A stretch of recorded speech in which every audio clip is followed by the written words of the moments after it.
Right breaking చూస్తున్నాం. Hyderabad Jubilee hills లో bogus ఓట్లు కలకలం సృష్టించాయి. ఒకే ఇంటి నెంబర్పై 43 ఓట్లు ఉన్నాయని బీఆర్ఎస్ నాయకులు బయటపెట్టారు. దీంతో ఈ కేసును ఎన్నికల కమిషన్ సుమోటోగా తీసుకుంది. దీనిపై విచారణ జరపాలని ఎన్నికల అధికారిని జీహెచ్ఎంసీ కమిషనర్ ఆర్వి కర్ణన్ ఆదేశించారు.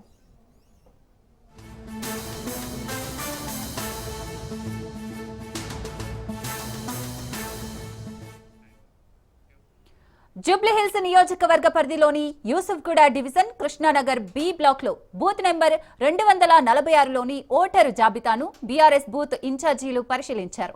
ఆ జాబితా ప్రకారం ఓటర్లు ఉన్నారా లేరా అని తెలుసుకునేందుకు సంస్కృతి ఎవెన్యూ అపార్ట్మెంట్ కు వెళ్లారు.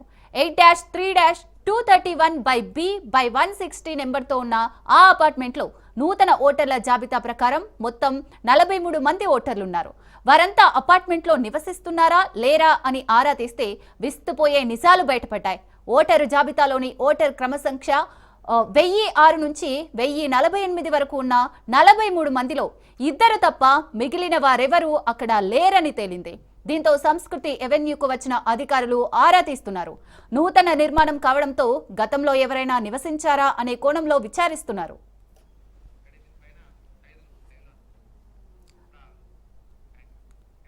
రైట్, ఇక బోగస్ ఓట్లకు సంబంధించి మరిన్ని డీటెయిల్స్ సైదులు అందిస్తారు. సైదులు.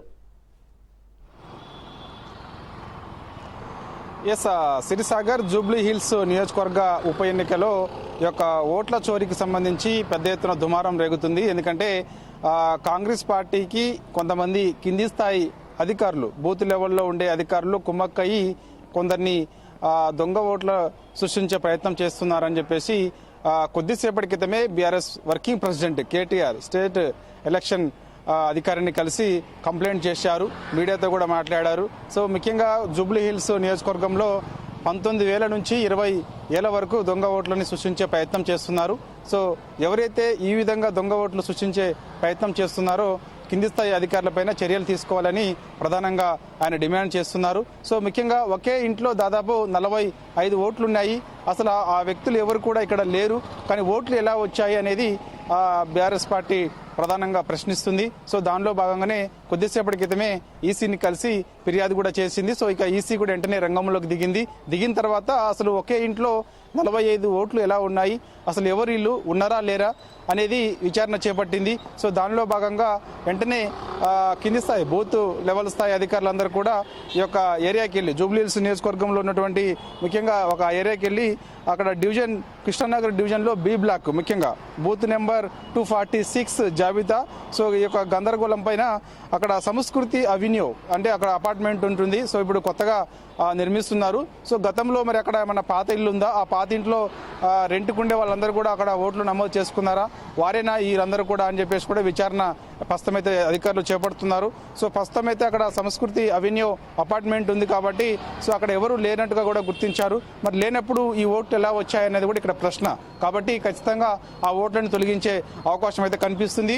ఎందుకంటే మరోవైపు అంటే ఈ యొక్క నామినేషన్ల ప్రక్రియ ఈరోజే స్టార్ట్ అయింది కాబట్టి సో మనకి 21 వరకు కూడా ఈ యొక్క నామినేషన్ల ప్రక్రియ కొనసాగుతుంటుంది. కాబట్టి అప్పట్లోగా ఖచ్చితంగా బీఆర్ఎస్ పార్టీ కొన్ని అంశాలు ఈసీకి కంప్లైంట్ చేసింది. సో అంశాలకు సంబంధించి ఒకటి లేని వ్యక్తులు ఇక్కడ ఉన్నట్టుగా కూడా ఓట్లు సృష్టించారు. దాంతోపాటుగా కొంతమంది అపార్ట్మెంట్లలో లేని వారు ఉన్నట్టుగా కూడా కొందరు దొంగ ఓట్లు సృష్టించారు. దాదాపుగా 20,000 ఓట్ల పైగా కూడా ఉన్నాయి. కాబట్టి ఖచ్చితంగా వాటిని తొలగించాల్సిందే అని చెప్పేసి కూడా ప్రధానంగా డిమాండ్ చేస్తున్నారు. కాబట్టి సో దానిలో భాగంగా నామినేషన్ ప్రక్రియ ఇంకా ఉంది కాబట్టి సో అప్పట్లోగా ఇవన్నీ కంప్లీట్గా దొంగ ఓట్లు ఎవరైతే ఉన్నారో వారిని అందరినీ కూడా తొలగించాలని చెప్పేసి ప్రధానంగా డిమాండ్ చేస్తూ అయితే ఉన్నారు. లేకపోతే మాత్రం ఖచ్చితంగా భవిష్యత్తు కార్యాచరణ సిద్ధమవుతామంటే అవసరమైతే ఈ యొక్క దొంగ ఓట్లు సృష్టించకపోతే మాత్రం ఈసీ కార్యాలయం దగ్గర కూడా కూర్చొని నిరసన తెలుపుతామని చెప్పేసి కూడా బీఆర్ఎస్ పార్టీ చెప్తూ వస్తుంది. ఎందుకంటే దేశంలో ఒకవైపు రాహుల్ గాంధీ ఓటు చోరీ జరుగుతుందని చెప్పేసి పెద్ద ఎత్తున రాజ్యాంగం పట్టుకొని ప్రచారం నిర్వహిస్తున్నారు. కానీ ఇక్కడ చోరు ఓటు జరుగుతుంది, చోరు ఓట్లు జరుగుతున్నాయి ఇక్కడ అని చెప్పేసి కూడా జూబ్లీ హిల్స్ నియోజకవర్గంలో ఇక్కడ చోరు ఓటు జరుగుతుందని చెప్పేసి కూడా BRS working president KTR Congress party పైన పెద్ద ఎత్తున ఆరోపణ చేశారు కొద్దిసేపటి క్రితమే. కాబట్టి ఈ విధంగా దొంగ ఓట్లు సృష్టించి ఎన్నికల్లో పెద్ద కుట్రకు కాంగ్రెస్ పార్టీ తెరలేపిందని చెప్పేసి కూడా ఆయన అంటున్నారు. కాబట్టి ఇప్పటికైనా సరే జూబ్లీ హిల్స్ నియోజకవర్గ ఉప ఎన్నిక నిష్పక్షపాతంగా జరపాల్సిందే అని చెప్పేసి కూడా ఆయన ప్రధాన ప్రధానంగా డిమాండ్ చేశారు. ఎందుకంటే కొందరు కావాలని ఇలాంటి కుట్రలకి తెరలేపి రాజకీయంలో లబ్ధి పొందాలని చూస్తున్నారు. కాబట్టి ఊరుకునేది లేదని చెప్పేసి కూడా ఆయన ప్రధానంగా అంటున్నారు. కాబట్టి సో మొత్తం జూబ్లీ హిల్స్ నియోజకవర్గంలో 6 డివిజన్లు ఉంటాయి. ఒకటి రెహమత్ నగర్ డివిజన్, అదేవిధంగా Yousufguda division, Engal Rao Nagar division, Shaikpet division. So ఈ విధంగా చూసుకుంటే ఈ ప్రతి ఒక్క డివిజన్లో కూడా చాలా వరకు ఈ యొక్క దొంగ ఓట్లు ఉన్నాయి. కాబట్టి సో ఆ ఓట్లన్నీ కూడా ఖచ్చితంగా తొలగించాల్సిందే అని చెప్పేసి కూడా ఆయన డిమాండ్ చేశారు. సో దానిలో భాగంగానే కొద్దిసేపటి క్రితమే కేటీఆర్ ఆధ్వర్యంలో కొందరు బీఆర్ఎస్ పార్టీకి చెందినటువంటి ఎమ్మెల్యేలందరూ కూడా ఈసీని కలిసి కంప్లైంట్ చేశారు. కంప్లైంట్ చేసిన తర్వాత మీడియాతో కూడా మాట్లాడారు. కాబట్టి సో కొందరు అంటే ముఖ్యంగా దీపక్ అనే ఒక వ్యక్తి ఉన్నారని చెప్పేసి కూడా ఆధారాలతో సహా చూపించారు. జూబ్లీ హిల్స్ నియోజకవర్గంలో బోరబండలో దీపక్ అనే ఒక వ్యక్తి ఉన్నారు. ఆ వ్యక్తికి 3 చోట్ల ఓటు ఉంది. సో ఎపిక్ నెంబర్ వేరున్నప్పటికి కూడా సో ఆయనకి 3 చోట్ల ఓటు ఉంది. కాబట్టి సో ఇలా చాలా మంది ఉన్నారని చెప్పేసి కూడా ఆయన చెప్తూ ఉన్నారు. కాబట్టి ఖచ్చితంగా ఇలాంటి వారందరినీ కూడా తొలగించాల్సిందని చెప్పేసి కూడా ఆయన ప్రధానంగా డిమాండ్ చేశారు. దాని తర్వాత కొవ్వూరి కార్తిక్ పేరుతో దాదాపుగా 4 ఓట్లు ఉన్నాయని చెప్పేసి కూడా ఆయన ఆధారాలతో సహా చూపించారు మీడియాకి. కొవ్వూరు కార్తిక్ పేరుతోటి 4 ఓట్లు ఉన్నాయి. సో ఈ విధంగా చూస్తే 20,000 ఓట్లకు పైగా దొంగ ఓట్లు జూబ్లీ హిల్స్ నియోజకవర్గంలో ఉన్నాయి. కాబట్టి వాటిని ఖచ్చితంగా తొలగించాల్సిందని చెప్పేసి కూడా ప్రధానంగా బీఆర్ఎస్ పార్టీ డిమాండ్ చేస్తుంది. ఎందుకంటే ఈ విధంగా ఒక కుట్రకు తెరలేపి ఎన్నికల్లో గెలవాలని ఇలాంటి కుట్రలు చేయడం సరైనది కాదని చెప్పేసి కూడా చెప్తున్నారు. కాబట్టి ఒకవైపు రాహుల్ గాంధీ రాజ్యాంగం పట్టుకొని ఓటు చోరు జరుగుతుందని చెప్పేసి ఆయన ప్రచారం చేస్తుంటే జూబ్లీ హిల్స్ నియోజకవర్గంలో చోరు ఓటు జరగడం ఎంతవరకు సమంజసం అని చెప్పేసి కూడా ఆయన ప్రభుత్వాన్ని ప్రశ్నించారు. కాబట్టి ఇప్పటికైనా సరే ఒక దొంగ ఓట్లను తొలగించాలని చెప్పేసి కూడా బీఆర్ఎస్ పార్టీ డిమాండ్ చేసింది. Right, thank you Saidulu.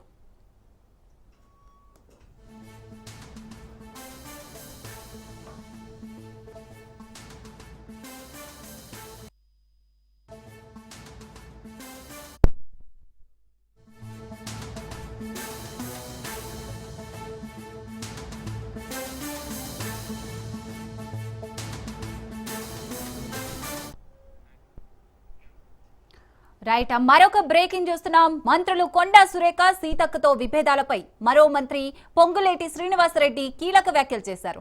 Srinivasa Reddy అంటే ఏంటో అందరికీ తెలుసన్నారు. 70 కోట్ల కాంట్రాక్టు కోసం తాపత్రయపడే అంత అవసరం తనకు లేదన్నారు. మాస్టర్ ప్లాన్ కు అనుగుణంగా మేడారం అభివృద్ధికి 211 కోట్ల నిధులు కేటాయించామన్నారు. తన మీద సహచర మంత్రులు ఎవరు ఫిర్యాదు చేశారని నమ్మడం లేదన్నారు. తన మీద ఫిర్యాదు చేయడానికి అసలు ఏముంది అని ప్రశ్నించారు. సీతక్క, సురేఖ ఇద్దరు మంత్రులు సమ్మక్క సారక్కలాగా పనిచేస్తున్నారని కొనియాడారు.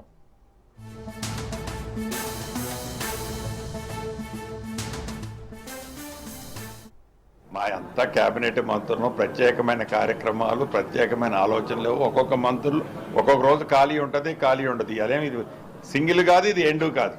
ఇక్కడ ఈ మంత్రి గారు, ఆ మంత్రి, ఒకరోజు నేను లేకుండా అక్కను 2 అక్కలు వస్తారు, ఒకరోజు ఆ అక్క వస్తుంది. కన్వీనియంట్ ఉంటే 3 అక్కలు వస్తాం. లక్ష్మణ్ వస్తాడు. ఇక్కడ ఏదైతే అభూత కల్పన ఉందో ఇది ఎవరు చేసిన దైవ కార్యక్రమం. ఈ ప్రభుత్వం యొక్క ఆలోచన, గౌరవ ముఖ్యమంత్రి గారి ఆలోచన, గిరిజనులు అభిమానించే ఈ దైవం కోసం చేసే కార్యక్రమం. ఇక్కడ దాన్ని ఏ రకంగా రాంగ్ రూటో, సెకండ్ థింకింగో ఏమి అవసరం లేదనేది మీడియా మిత్రులకి మనస్ఫూర్తిగా నేను తెలుపుతాను. శ్రీనివాసరెడ్డి అంటే ఏంటో, శ్రీనివాసరెడ్డి టెండర్లకు ఎట్లా తాపత్రయపడతాడో, 60 కోట్లు 70 కోట్ల టెండర్ల కోసం శ్రీనివాసరెడ్డి కంపెనీ తాపత్రయపడుద్దా లేదా వాళ్ళకంటే కూడా ఇక్కడ కూర్చున్న మీ అందరికీ తెలుసు. సో దాని గురించి నేను ఎక్కువ మాట్లాడను. అందుకే నేను కూడా మీరు ఏదో మీరు పేపర్లో రాసినా నేను రెస్పాండ్ కాను కూడా. అంటే నాకొక్కటే ముఖ్యమంత్రి గారు ఒక ఆదేశం ఇచ్చిండు, ఈ ప్రభుత్వం ఒక ఆలోచన ఇచ్చింది, 100% దాన్ని పూర్తి చేయాలనే తపన మా సురేఖక్క కానీ, మా సీతక్క కానీ, స్థానిక పార్లమెంటు సభ్యులు కానీ అందరినీ కలుపుకొని పూర్తి చేయడం. దానికోసం నేను ఒక్కడనే చేసేది కాదు, వాళ్ళందరి ఆలోచనలు కూడా తప్పకుండా దాంట్లో క్రోడీకరించిన తర్వాతనే ఫినిష్డ్ ప్రొడక్ట్, ఆ దైవ కార్యక్రమం పూర్తవుతుంది. మా అంతా క్యాబినెట్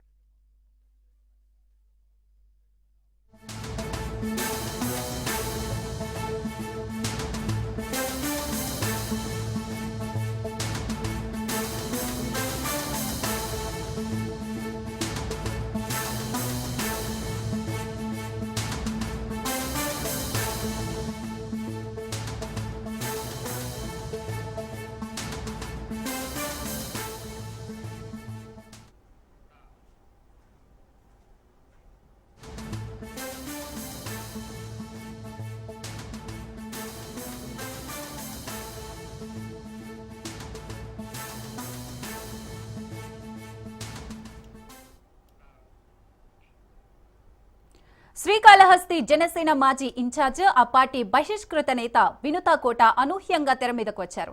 హత్యకు గురైన ఆమె మాజీ డ్రైవర్ శ్రీనివాసులు అలియాస్ రాయుడికి సంబంధించిన ఓ సెల్ఫీ వీడియో తాజాగా వెలుగులోకి వచ్చి తీవ్ర చర్చనీయాంశంగా మారింది. ఎమ్మెల్యే బొజ్జల సుధీర్ రెడ్డి తన ద్వారా వినుత ఆమె భర్త చంద్రబాబుపై కుట్రపన్నారంటూ రాయుడు ఆ వీడియోలో చెప్పడం సంచలన చర్చకు దారితీసింది. వినుతా కోట తాజాగా ఓ సెల్ఫీ వీడియో రిలీజ్ చేసి ట్విస్ట్ ఇచ్చారు. జైలుకు వెళ్లామన్న బాధ కంటే హత్య చేశామని చెప్పడమే బాధగా ఉందని ఆ వీడియోలో ఆవేదన వ్యక్తం చేశారు. ఈ కేసులో తప్పు లేదు కాబట్టే వెంటనే బెయిల్ వచ్చిందని అన్నారామె.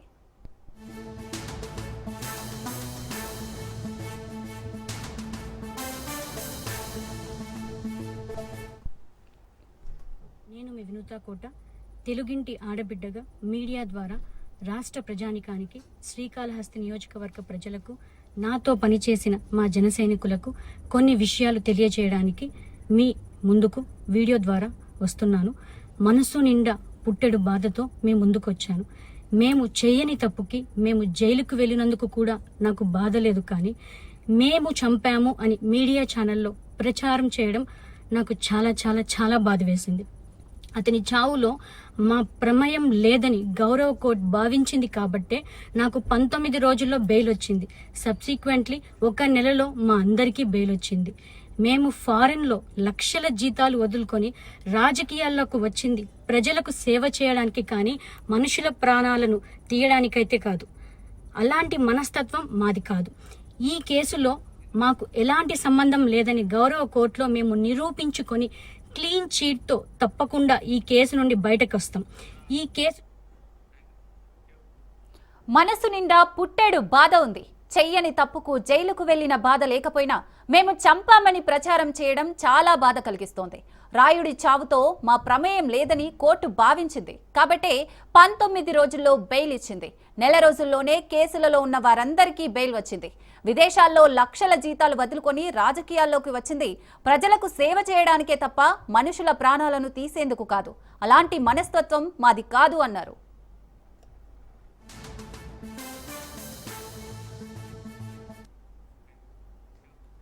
చెన్నై కోర్టులో విచారణ జరుగుతున్నందున ఎక్కువ మాట్లాడలేను. ఏ తప్పు చేయలేదు. నిజానిజాలు శివయ్యకు తెలుసని అన్నారు. ఎలాంటి సంబంధం లేదని ఈ కేసులో క్లీన్ చిట్తో బయటకు వస్తామన్నారు. జనసేన అధినేత పవన్ కళ్యాణ్ ను కలవడానికి ప్రయత్నిస్తున్నామన్నారు. కాబట్టే మీడియా ముందుకు రాలేకపోతున్నామన్నారు. కుట్రకు సంబంధించిన అన్ని ఆధారాలతో త్వరలో మీడియా ముందుకు వస్తామన్నారు. న్యాయం ఎప్పటికైనా గెలుస్తుందన్నారు.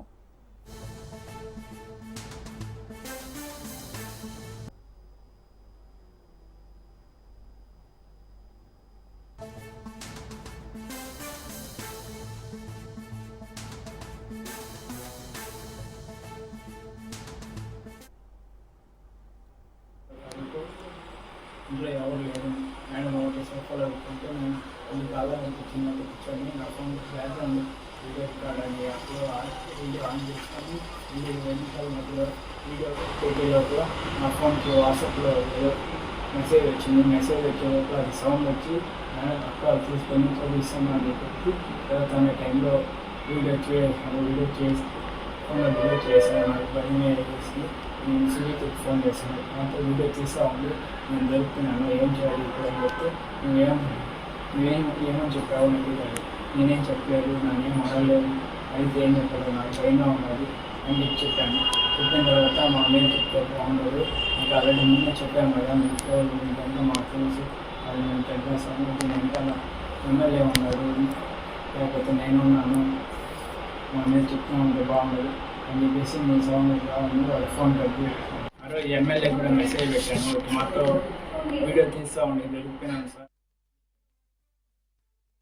ఇలాంటి చిల్లర రాజకీయాలు ఎప్పుడు కూడా జీవితంలో కానీ విని ఎరిగినట్టు ఎక్కడా లేదు. బాధేస్తుంది ఇవన్నీ చూస్తుంటే. అప్పుడప్పుడు అనిపిస్తూ ఉంది ఏ రకంగా వీళ్ళు పోతా ఉన్నారు అంటే.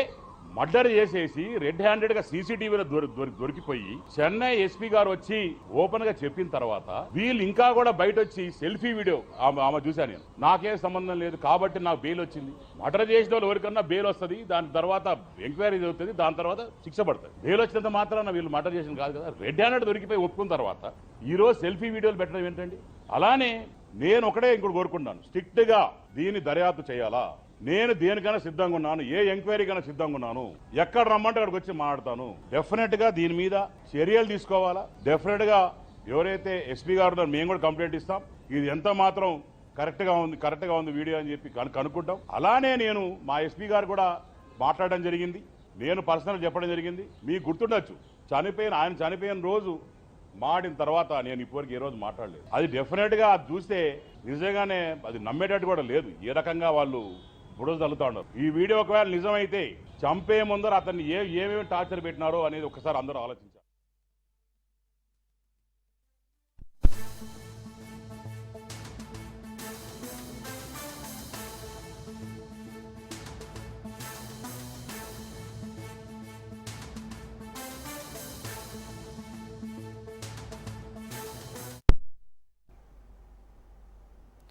అయితే కోట వినుత వద్ద డ్రైవర్ హత్య కేసు కొత్త మలుపు తీసుకుంది. హత్యకు ముందు రాయుడు మాట్లాడిన సెల్ఫీ వీడియో ప్రస్తుతం సోషల్ మీడియాలో వైరల్ గా మారింది. ప్రస్తుతం ఈ సెల్ఫీ వీడియో రాజకీయ వర్గాల్లో తీవ్ర దుమారం రేపుతోంది. దీనిపై మరింత సమాచారాన్ని మా ప్రతినిధి నారాయణ రెడ్డి అందిస్తారు. ఇన్ఛార్జిగా పనిచేసిన కోట వినుత డ్రైవర్ హత్య కేసు కొత్త మలుపు తీసుకునింది. డ్రైవర్ రాయుడు చనిపోక ముందు మాట్లాడిన సెల్ఫీ వీడియో సోషల్ మీడియాలో వైరల్ గా మారడంతో అటు రాజకీయంగా పెద్ద దుమారమే రేపుతోంది. తన సెల్ఫీ వీడియోలో పూర్తిగా బొజ్జల సుధీర్ రెడ్డి ప్రమేయంతోనే, ఆయన అనుచరుల ప్రోద్బలంతోనే తాను కొన్ని ఇబ్బందికరమైన పరిస్థితులను ఎదుర్కోవాల్సి వచ్చిందని చెప్పి కూడా తన సెల్ఫీ వీడియోలో కూడా చెప్పడం జరిగింది. అంటే 2023 నుంచి బొజ్జల సుధీర్ రెడ్డితో తనకు అనుబంధం ఉందని, టచ్లో ఉన్నానని చెప్పి కూడా తన సెల్ఫీ వీడియో ద్వారా చెప్పడం కూడా జరిగింది. ఎవరైతే ఈ జనసేనలో ఉన్న కొట్టే సాయి ప్రసాద్, అదేవిధంగా చంద్రశేఖర్ రెడ్డి, సుదీప్ రెడ్డి ఎవరైతే ఉన్నారో వారి ముగ్గురు ద్వారా తాను బొజ్జల సుధీర్ రెడ్డికి పరిచయమైనట్లు కూడా చెప్పడం జరిగింది. అయితే రాజకీయంగా కోట వినుత దంపతులను ఎదుర్కోవడం కోసం వారి యొక్క పర్సనల్ విషయాలు కూడా తనకు తెలియజేయాలని చెప్పి కూడా సుధీర్ రెడ్డి రాయుడిని ఒత్తిడి చేయడం జరిగింది. అయితే ఇందులో భాగంగానే తనకు అడిగిన సమాచారాన్ని ఇస్తే తాను అడిగినంత కోరినంత డబ్బు ఇస్తానని చెప్పి కూడా చెప్పడం కూడా జరిగినట్లు కూడా సెల్ఫీ వీడియోలో రాయుడు చెప్పడం కూడా జరిగింది. ప్రస్తుతం ఈ యొక్క సెల్ఫీ వీడియో రాష్ట్ర వ్యాప్తంగా పెద్ద దుమారాన్ని రేపుతోంది. అంటే జూలై 7వ తేదీ అతను హత్యకు గురయ్యాడు. ఆ తర్వాత 13వ తేదీన చెన్నైలోని C37 హిల్స్ పోలీస్ స్టేషన్ సమీపంలో ఒక కాలువలో అతని మృతదేహాన్ని పోలీసులు గుర్తించారు. ఆ తర్వాత ఈ హత్యకు కారకులైన ఎవరైతే కోట వినుత దంపతులు ఉన్నారో వారితో పాటు మరో ముగ్గురు, మొత్తం 5 మందిని పోలీసులు అరెస్ట్ చేసి వాళ్ళని రిమాండ్కు కూడా తరలించడం జరిగింది. ఆ తర్వాత నెల రోజుల తర్వాత కోట వినుత కూడా బెయిల్ రావడం జరిగింది. అయితే బెయిల్ వచ్చినప్పటికీ ఆమె ప్రతిరోజు స్టేషన్లో వచ్చి సంతకం పెట్టాలని చెప్పి నిబంధనను కూడా అక్కడ పోలీసులు చెప్పడంతో ఆమె అక్కడే ఉండడం కూడా జరిగింది. అయితే ఇటీవల కాలంలో, ఈ మధ్య కాలంలో మిగిలిన ఆ ముగ్గురితో పాటు భర్త కూడా, అంటే మొత్తం నలుగురు కూడా ఈ యొక్క రిమాండ్ నుంచి బెయిల్ పైన విడుదలైన పరిస్థితి కనిపిస్తుంది. అయితే ఈ 5గురు కూడా రాష్ట్రాన్ని వదిలి వేరే రాష్ట్రానికి వెళ్ళకూడదనే నిబంధన కూడా బెయిల్లో పొందుపరచడం జరిగింది. అందువల్ల వాళ్ళు చెన్నైలోనే ఉంటున్నారని కూడా సమాచారం ఉంది. అయితే ఈ నేపథ్యంలోనే ఎవరైతే ఈ కొట్టే సాయి ఉన్నారో, సాయి ప్రసాద్, అతనికి ఇటీవల కాళహస్త్రి బోర్డు చైర్మన్గా కూడా నియమిస్తూ కూటమి ప్రభుత్వం అతను అంటే ఉత్తర్వులు కూడా జారీ చేయడం జరిగింది. దీంతో ఒక్కసారిగా ఆందోళనకు గురైన కోట వినుత ఒక లేఖను కూడా పవన్ కళ్యాణ్ కూడా రాయడం జరిగింది. తాను పూర్తిగా మోసపోయానని, తనను చాలా ఇబ్బందికి గురి చేసిన వారికి ఈ యొక్క పదవులు కట్టబెట్టడం సరైంది కాదని, మహిళగా తాను చాలా ఇబ్బందులకు గురైనానని చెప్పి కూడా ఆమె తన ఆవేదనను కూడా ఓ లేఖ రూపంలో కూడా పవన్ కళ్యాణ్కి రాసుకోవడం కూడా జరిగింది. అయితే తనను కాదని కొట్టే సాయి ప్రసాద్కు ఈ పదవిని కట్టబెట్టడం వల్ల తీవ్ర ఆందోళనకు గురైన ఈ యొక్క కోట వినుత యొక్క ఈ సోషల్ మీడియాలో ఈ యొక్క రాయుడు యొక్క సెల్ఫీ వీడియోను రిలీజ్ చేసినట్టుగా కూడా తెలుస్తుంది. అంటే ఆ యొక్క కోట వినుత దంపతులను అంతం చేయాలని చెప్పి కూడా పదే బొజ్జల సుధీర్ రెడ్డి చెప్పడంతోనే తాను 2 ప్రయారాలు కూడా ఈ యొక్క కారు యాక్సిడెంట్ ప్లాన్ కూడా ప్లేస్ చేయడం కూడా జరిగిందని చెప్పి కూడా ఈ యొక్క సెల్ఫీ వీడియోలో రాయుడు కూడా చెప్పడం జరిగింది. అంటే తనకు డబ్బు ఆశ చూపించి తనను ఈ యొక్క ఇబ్బందులకు గురి చేశారని చెప్పి, తాను చేయలేనని చెప్తే కూడా తనను బెదిరించి తనను లొంగ తీసుకునే ప్రయత్నం చేశారని చెప్పి కూడా ఈ యొక్క సెల్ఫీ వీడియోలో రాయుడు కూడా చెప్పడం జరిగింది. అంటే పూర్తిగా అంటే ఏపీకి సంబంధించిన ఈ వ్యవహారం పైన, అంటే చెన్నైకి సంబంధించిన పోలీసులు ఈ కేసును డీల్ చేస్తున్న నేపథ్యంలో ఇక్కడ అంటే ఏపీలోని ఈ పోలీసులు పకడ్బందీగా ఈ కేసును టేకప్ చేయలేని పరిస్థితి ఉన్నట్టు వాదనలు కూడా వినిపిస్తుంది. అంటే అక్కడ వాళ్ళు ఈ కేసుని డీల్ చేస్తున్నారు కాబట్టి ఇక్కడ వాళ్ళు ప్రమేయం ఉండదని చెప్పే అభిప్రాయం కూడా బాగా వినపడుతుంది. అంటే పూర్తిగా అంటే ఎవరైతే ఈ బొజ్జల సుధీర్ రెడ్డికి సంబంధించి ఉన్నారో వాళ్ళ ముగ్గురితో పాటు బొజ్జల సుధీర్ రెడ్డిని కూడా ఈ యొక్క వివాదంలో ఉన్నట్లుగా కూడా ఈ రాయుడు చెప్పడం జరిగింది. అంటే గతంలో కూడా ఈ యొక్క సుధీర్ రెడ్డి శాండ్ కానీ అలాగే ల్యాండ్ కబ్జాలకు పాల్పడుతున్న నేపథ్యంలో అధిష్టానం కూడా ఆయన పైన సీరియస్గా ఉన్నట్లు కూడా తెలుస్తుంది. అంటే ఏది ఏమైనప్పటికీ పూర్తిగా ఈ యొక్క వ్యవహారంలో బొజ్జల సుధీర్ రెడ్డి పైన కూటమి ప్రభుత్వం కానీ అలాగే తెలుగుదేశం పార్టీ కానీ ఆయనపై ఎలాంటి చర్యలు తీసుకుంటుందో వేచి చూడాల్సిన పరిస్థితి కనిపిస్తుంది. అంటే మొత్తం మీద ఈ యొక్క కూటమికి సంబంధించి ఈ యొక్క వ్యవహారం పైన కూడా అటు పబ్లిక్లోనూ అటు పార్టీలోనూ కొంత చర్చ అయితే పెద్ద స్థాయిలోనే జరుగుతున్నట్లు ఇక్కడ కనిపిస్తుంది. అంటే మొత్తం మీద ఈ యొక్క జనసేన పార్టీలోని పవన్ కళ్యాణ్కు అధ్యక్షునికి తన బాధను చెప్పాలని చెప్పి కూడా ఆమె గత 3 రోజులుగా ప్రయత్నం చేస్తున్నప్పటికీ పవన్ కళ్యాణ్ నుంచి ఎలాంటి స్పందన లేకపోవడంతోనే కోటా వినిత తెలుస్తుంది. అంటే పూర్తిగా తన బాధను ప్రపంచానికి తెలియచేయాలా, తనకు జరిగిన అన్యాయం పైన అందరికీ తెలియచేయాలన్న ఉద్దేశంతోనే ఆమె మీడియా ముందుకు రాబోతున్నట్లు కూడా సమాచారం. ఆంధ్రప్రదేశ్లో వైసీపీ టీడీపీలు కలిసికట్టుగా మద్యం మాఫియాను నడుపుతున్నాయని బీసీవై పార్టీ అధినేత బోడే రామచంద్ర యాదవ్ ఆగ్రహం వ్యక్తం చేశారు. సాధారణంగా ఏదైనా రాష్ట్రం గురించి మాట్లాడాలంటే అభివృద్ధి సంక్షేమం గురించి చర్చిస్తారు. కానీ ఏపీలో ఎక్కడికి వెళ్లినా నకిలీ మద్యం లిక్కర్ స్కామ్ పైనే మాట్లాడుతున్నారని దుయ్యబట్టారు. కూటమి ప్రభుత్వం నకిలీ మద్యం ద్వారా ప్రజల జీవితాలతో ఆటలాడుతోందన్నారు. రామచంద్ర యాదవ్ చంద్రబాబు మాటలకు చేతలకు సంబంధం లేదని ఆయన విమర్శించారు. ఎన్నికల ముందు విశాఖలో డ్రగ్స్ కంటైనర్ పట్టుబడిందని హంగామా చేశారు. కానీ అధికారంలోకి వచ్చాక ఆ కంటైనర్ ఏమైందో కనీసం పట్టించుకోలేదన్నారు రామచంద్ర యాదవ్. రాష్ట్రంలో గంజాయి విచ్చలవిడిగా దొరుకుతోందని, చాక్లెట్ల రూపంలో అమ్ముతున్నా పట్టించుకోవడం లేదని ఆయన దుయ్యబట్టారు. దేశంలో ఎక్కడికి వెళ్ళినా ఆంధ్రప్రదేశ్ గురించి మాట్లాడాల్సి వచ్చినప్పుడు లిక్కర్ స్కామ్ గురించి, నకిలీ మద్యం గురించి మాట్లాడే పరిస్థితి ఉంది. మనం చూస్తున్నాము, గత ప్రభుత్వ హయాంలో కావచ్చు, ఇప్పుడున్న చంద్రబాబు నాయుడు గారి ప్రభుత్వం కావచ్చు, గతంలో లిక్కర్ మీద వేల కోట్ల రూపాయలు స్కామ్ జరిగితే ఈరోజు చంద్రబాబు నాయుడు గారి ప్రభుత్వం అధికారంలోకి వచ్చిన తర్వాత నకిలీ మద్యం ద్వారా ఈరోజు రాష్ట్ర ప్రజల జీవితాలతో ఆడుకునే పరిస్థితి వచ్చింది. దీని మీద నిన్న ముఖ్యమంత్రి చంద్రబాబు నాయుడు గారు నిన్న రాత్రి మాట్లాడుతూ రాష్ట్రంలో శాంతి భద్రతల గురించి కానీ, అదేవిధంగా డ్రగ్స్ను అరికట్టే దాని గురించి కానీ, నకిలీ మద్యానికి సంబంధించిన తీసుకుంటున్న చర్యల గురించి చాలా సుదీర్ఘంగా మాట్లాడారు. చంద్రబాబు నాయుడు గారి ప్రకటన చూసిన తర్వాత ఈ రాష్ట్ర ప్రజలు నవ్వుకుంటున్నారు. ఎందుకంటే ఈరోజు ప్రభుత్వంలో జరుగుతున్న అన్ని అంశాలు ప్రజలు క్షుణ్ణంగా పరిశీలిస్తున్నారు.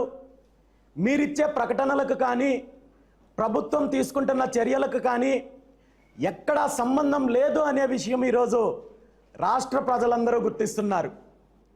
ఈరోజు రాష్ట్రంలో ఎక్కడ చూసినా గంజాయి కానీ, మిగిలిన మారక ద్రవ్యాలు కానీ విచ్చలవిడిగా యథేచ్ఛగా దొరుకుతున్నాయి. చిన్న చిన్న షాపుల్లో ఆయుర్వేదిక్ చాక్లెట్ల పేరుతో ఈరోజు డ్రగ్స్ అమ్ముడుపోతున్నాయి, చిన్నపిల్లలకు డ్రగ్స్ ఇస్తున్నారని చెప్పి మీ పార్టీకి అనుకూలంగా ఉన్న మీడియాల్లోనే వార్తలు వస్తున్నాయి. దీని మీద ఎటువంటి విచారణ కానీ, ఎటువంటి చర్యలు కానీ తీసుకున్న దాఖలాలు అయితే మాత్రం లేవు.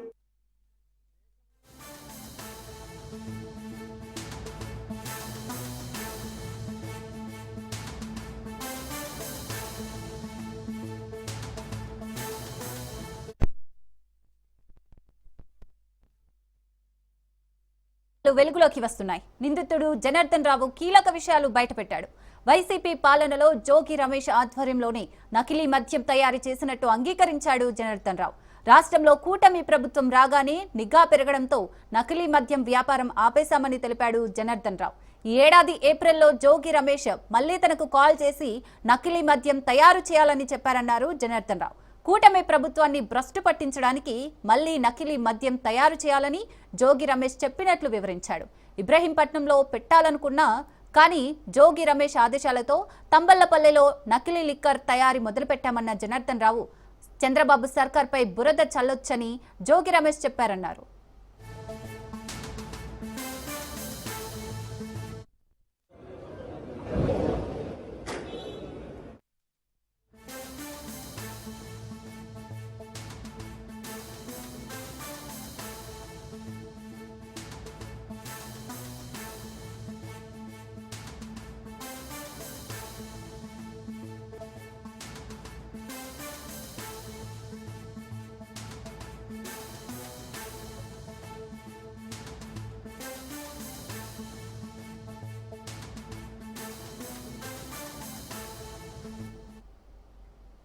నకిలీ మద్యం కేసులో సంచలన విషయాలు వెలుగులోకి వస్తున్నాయి. నిందితుడు జనార్దన్ రావు కీలక విషయాలు బయటపెట్టాడు.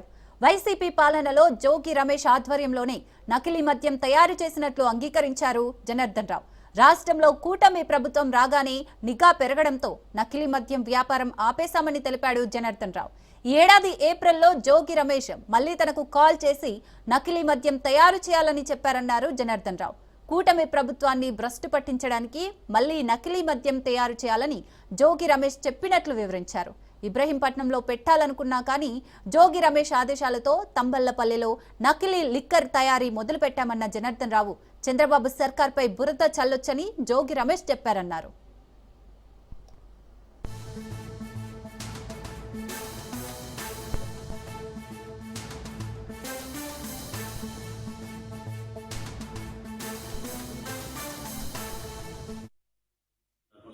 జోగి రమేష్ గారు ఆధ్వర్యంలోనే నేను ఇంతకుముందు గవర్నమెంట్ లో ఉన్నప్పుడు కూడా తెచ్చుకొని చేశాను సార్, బయట నుంచి తెచ్చుకొని. అదే విధంగా గవర్నమెంట్ రాగానే అదంతా ఆగిపోయింది సార్. టీడీపీ గవర్నమెంట్ రాగానే అన్ని ఆగిపోయింది సార్. ఏం చేయడం లేకుండా బాగా స్ట్రిక్ట్ అయిపోయేటప్పటికి ఇక నేను కూడా ఆగిపోయాను సార్ మొత్తం.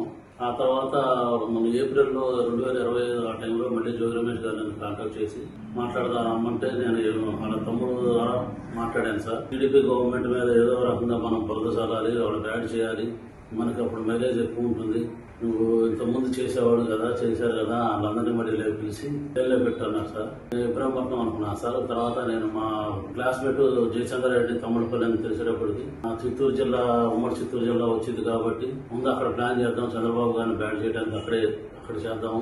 నేను అక్కడ వైన్ షాప్ లో వాళ్ళకి వచ్చినాయి, వాళ్ళు చేసుకోలేకపోతే నేను తీసుకుంటున్నానని చెప్పి జోగి రమేష్ గారు చెప్పాను సార్. అక్కడే ప్లాన్ చేయాలని చెప్పారు. నేను అక్కడ లోపల అతను పాలగేరి సిద్ధాన్ని అతను పట్టుకొని రూమ్ అద్దెకి తీసుకొని వేరే వాళ్ళ పేరు మీద అక్కడ సెటప్ అంతా చేశాను సార్. ఎవరైతే ఉన్నారో వాళ్ళకి తెప్పి మందు తయారు చేయడానికి కావాల్సిన స్పిరిట్, లేబుల్, క్యాపులు అన్నీ, దాన్ని కలిపేదానికి కావాల్సిన కెమికల్స్ అన్నీ తెప్పించి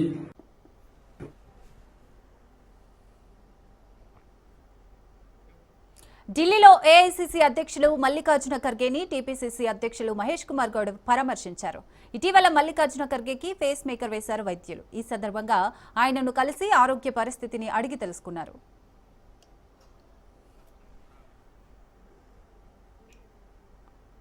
చండీగఢ్లో ఆత్మహత్య చేసుకున్న దళిత ఐపీఎస్ అధికారి పూరన్ కుమార్ కుటుంబ సభ్యులను తెలంగాణ ఉప ముఖ్యమంత్రి బట్టి విక్రమార్క పరామర్శించారు. పూరన్ కుమార్ సహచరి ఐఏఎస్ అమనీత్ ను కుటుంబ సభ్యులను ఓదార్చారు.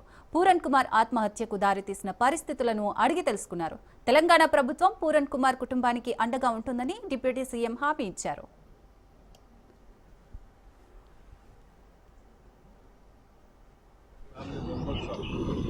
Puran Kumar is a senior IPS officer serving state of Haryana, coming from Telangana state.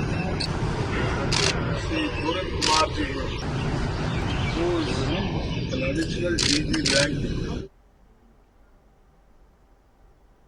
ఈ నెల 16న కర్నూలు జిల్లాలో ప్రధాని నరేంద్ర మోడీ పర్యటించనున్నారు. అందుకు సంబంధించి అన్ని ఏర్పాట్లను ప్రభుత్వం చేస్తోంది. నరేంద్ర మోడీ రాకతో వెనుకబడిన రాయలసీమ జిల్లాలు అభివృద్ధి వైపు అడుగులు వేస్తాయని అంటున్న శాసన మండలి సభ్యులు బీటీ నాయుడుతో మా ప్రతినిధి మధుసూదన్ మరింత సమాచారం అందిస్తారు. భారత ప్రధాని నరేంద్ర మోడీ పర్యటన కోసం కూటమి ప్రభుత్వం భారీ ఎత్తున ఏర్పాట్లు చేస్తోంది. ఇక ఇదే అంశానికి సంబంధించి మనతో మాట్లాడడానికి ఎమ్మెల్సీ బీటీ నాయుడు. సార్ చెప్పండి, ప్రభుత్వము ప్రతిష్టాత్మకంగా ప్రధాని ఏర్పాట్లు చేస్తూ ఉంది, ఎలా జరుగుతుంది? మీరు చూశారు, నభూతో నభవిష్యత్ అనే విధంగా దాదాపు 5 లక్షల మంది వచ్చినా కూడా 186 ఎకరాల్లో అన్ని రకాల సౌకర్యాలతో ఇబ్బంది పడకుండా మరి ఈ యొక్క భారీ కార్యక్రమం జరుగుతుంది. దీని కారణం మీరు అన్నట్లు సాక్షాత్ భారత ప్రధాని రాబోతున్నారు. ముఖ్యమంత్రి వర్యులు నారా చంద్రబాబు నాయుడు గారు, డిప్యూటీ సీఎం పవన్ కళ్యాణ్ గారు, యువ నాయకుడు నారా లోకేష్ బాబు గారు, ఈ నలుగురు రాబోతున్నారు. ఈ కర్నూలు సెలెక్ట్ చేయడానికి ప్రధానమైన కారణం మీ అందరికీ తెలుసు. కర్నూలు అంటే రాయలసీమలో ఒక భాగం. ఎంతసేపు ఉన్న కొండారెడ్డి బురుజు, ఎరకల కొడవలు చూపించి ఇది వెనుకబడినటువంటి ప్రాంతం, మనకు అమ్మాయిలు ఇచ్చే పరిస్థితి లేదు, చేసుకునే పరిస్థితి. ఇలాంటి పరిస్థితిని రూపుమాపాలి, ఇక్కడ కూడా మనం డెవలప్ చేయాలనే ఉద్దేశంతో ముఖ్యమంత్రి వర్యులు నారా చంద్రబాబు నాయుడు గారు రాయలసీమ డిక్లరేషన్లో భాగంగా మా యువ నాయకుడు పాదయాత్ర సందర్భంగా ఏదైతే హామీ ఇచ్చాడో రాయలసీమకు సంబంధించి హామీని నెరవేర్చలో భాగంగా సాక్షాత్ ప్రధానమంత్రిని తీసుకురాబోతున్నారు. డ్రోన్ హబ్గా కర్నూలుని ప్రకటించబోతున్నారు. ఇవన్నీ అందులో భాగంగా బడుగు బలిగిన వర్గాల కనీస అవసరాలైనటువంటి GST సంబంధించి తగ్గించారు. మరి వాటిని తెలపడానికి కూడా రాబోతున్నారు. అందుకోసమే ఈ సభ భారీ ఎత్తున నిర్వహిస్తున్నాం. వెనుకబడిన రాయలసీమ జిల్లాలకు సాగునీటి ప్రాజెక్టుల గురించి కేంద్రానికి ఏమైనా ప్రతిపాదన పంపే అవకాశం? ఈరోజు ముఖ్యమంత్రి వర్యులు ఢిల్లీకి వెళ్ళారు. ప్రధానమంత్రి గారితో రేపు కర్నూలులో 16వ తారీఖు నాడు జరగబోయే సభలో కనీస అవసరాలైనటువంటి సాగు, త్రాగునీరు, ఇండస్ట్రీస్, యువతకు, నిరుద్యోగ యువతకు వృత్తి ఏం చేయాలనేది ప్రధాన అజెండాగా ఈరోజు చర్చించి నాకు తెలిసి 16వ తారీఖు నాడు జరగబోయే సభలో మనం గుడ్ న్యూస్ వినొచ్చు అనేది నాకు. శ్రీశైల దేవస్థానాన్ని తిరుమల తరహాలో అభివృద్ధి చేసే అవకాశం ఉంది. అందులో భాగంగానే ప్రధానమంత్రి గారు అందుకోసమే సాక్షాత్ పరమశివుడిని, అమ్మవారిని దర్శించుకొని ఫస్ట్ అక్కడ విజిట్ చేసి ఇక్కడ వస్తున్నారు. ఖచ్చితంగా మీరు అన్నట్లు వెంకటరమణ స్వామి ఎట్లుందో శ్రీశైలాన్ని కూడా ఆ విధంగా చేయాలనే ప్రధాన ఉద్దేశం కూడా ఉంది. Thank you. అయితే భారత ప్రధాని నరేంద్ర మోడీ కర్నూలు జిల్లాకు రావడంతో సీమ జిల్లాలు సస్యశ్యామలమయ్యే అవకాశం ఉంది. సాగునీటి ప్రాజెక్టుల గురించి కూడా నివేదికలు పంపిస్తాము, అదేవిధంగా పరిశ్రమల కారిడార్గా ఓరవకల్లు ఏర్పాటవుతుందని చెప్పేసి ఎమ్మెల్సీ బీటీ నాయుడు చెప్పారు. వీడియో జర్నలిస్ట్ శివశంకర్తో మధు, రాజ్ న్యూస్, నన్నూరు, కర్నూలు జిల్లా.